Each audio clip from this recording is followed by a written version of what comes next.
Oh hey there guys, I'm KyserCheef and welcome to a different type of video on my channel today.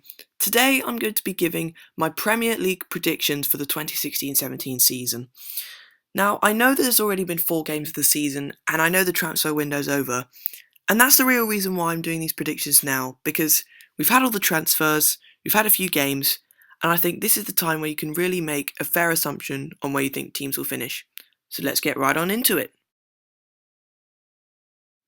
In 20th, I have decided to go with Burnley for the simple reason that I do not believe they have enough Premier League quality in their side.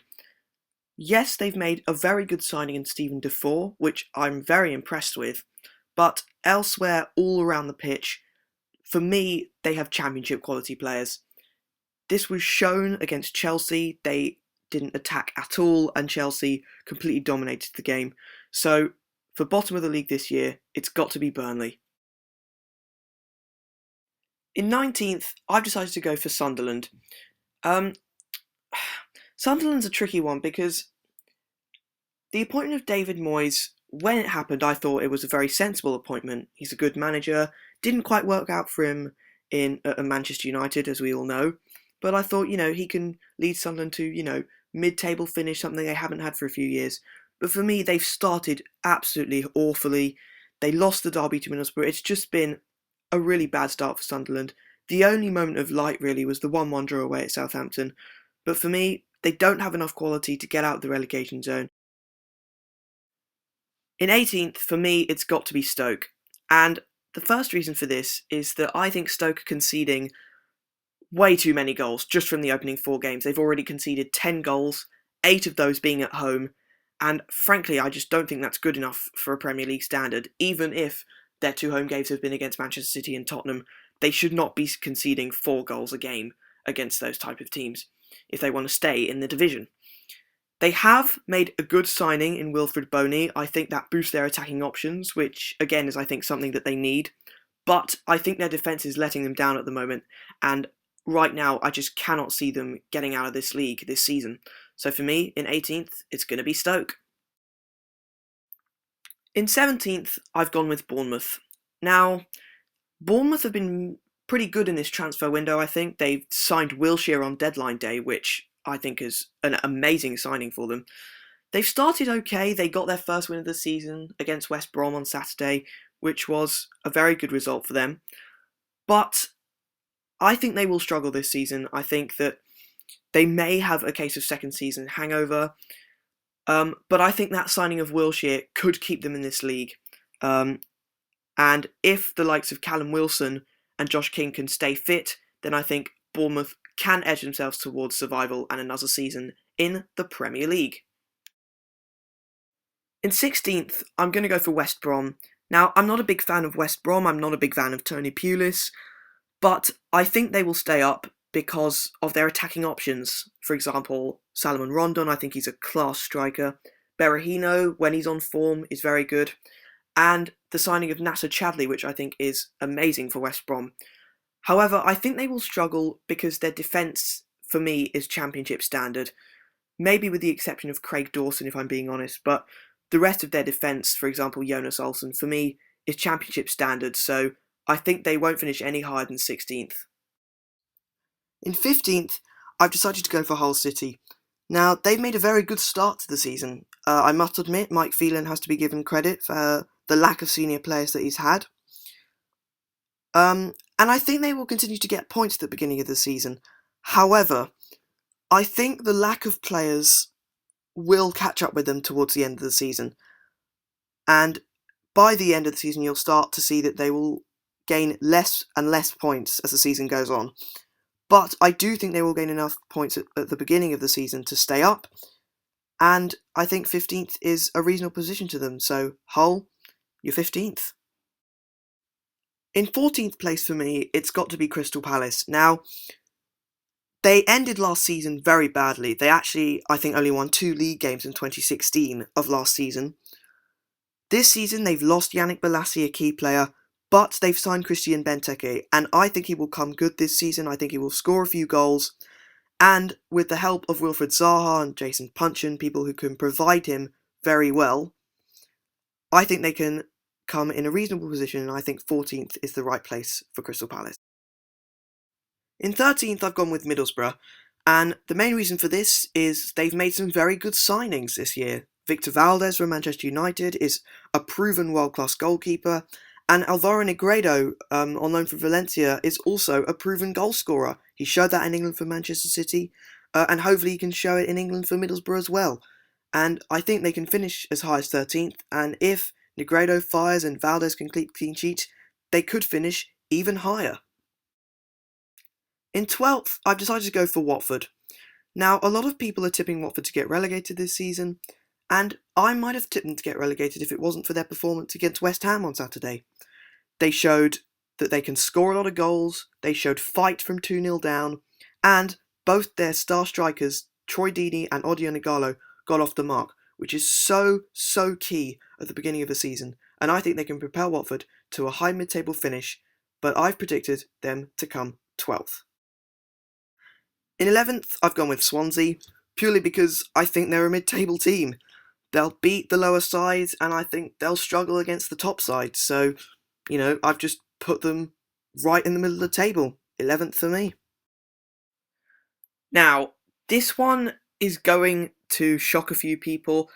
In 10th, I've gone for Leicester, purely because I think that a lot of their players in their squad will not be used to playing in up to 4 competitions at any one time. So the fixtures, I think, will catch up with the squad, and I can't really see them finishing any higher than 10th, if I'm honest, whilst they're playing in the Champions League and the FA Cup, and if they get far in the EFL Cup, they'll be playing in that as well, which could be 4 competitions at any one time. And their workhorse, N'Golo Kante, a player who may have been able to catch up with the fixture list, has actually gone. So I think that will hamper Leicester even more, and I think 10th is a reasonable position for them this season. In 9th, I've gone for Southampton. Now, for me, Southampton have a very good side, they have very good players, and they have a very good team spirit, it seems, from their side. And for me, they probably should have beaten Arsenal on Saturday. And I know that they haven't won a game yet, but they have very good players, they have quality like Tadic and Shane Long, and I think they will come good this season, and a top table finish is very much on the cards of Southampton, so I'm saying that they're going to finish 9th. In 8th, I've gone for West Ham. West Ham have a very good side on paper, and I think this will show this season in parts. Maybe they feel and their fans feel that they should be coming in a European position, especially with their new stadium. Any West Ham fans, comment down below. Do you think your team should come in a European position? In my opinion, though, I think they're going to be coming 8th. And with the start that they've had this season, their defence looks like it needs work. Their defence was awful against Watford on Saturday, conceding 4 goals. So I think they need to work on their defence. Their attack, they've got Dimitri Payet, Mikel Antonio is the top scorer in the league.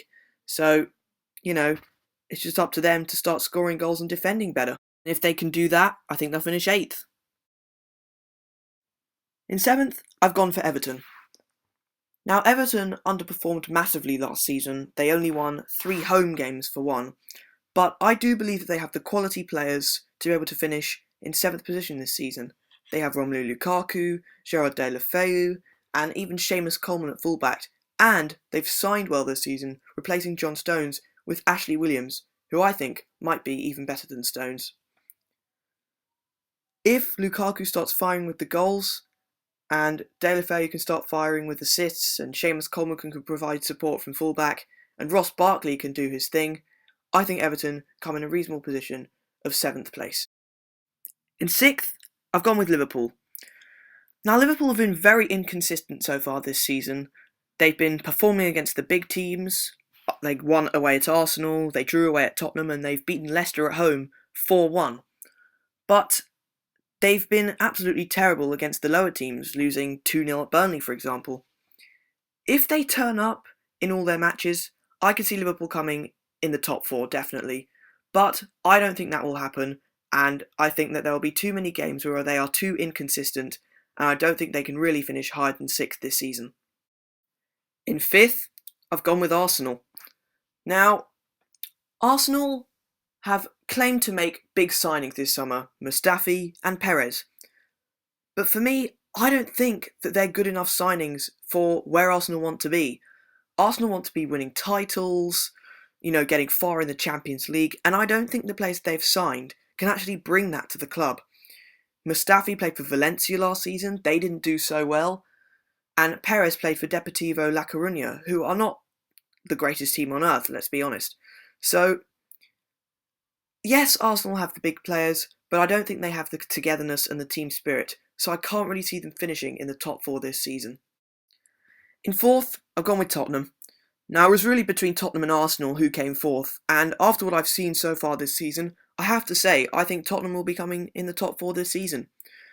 They look better than Arsenal, they look like they have a better team spirit than Arsenal, and I think they've got a better manager than Arsenal, personally. Last season, they were the ones in the title race, albeit Arsenal finished above them, but I do think Tottenham have the better team than Arsenal, and when Harry Kane starts firing, he's got his first goal this season. When he starts firing, Tottenham are going to be in a rich vein of form, and I think that's just started against Stoke this weekend. Now we come to the top three, and in third, I've got Chelsea. Why? Because Conte is a great manager. They've got a great manager now. Last season was a debacle. Jose didn't know what he was doing, and I think Antonio Conte will bring Champions League football back to Chelsea. But I can't really say that they can dream of anything bigger than that.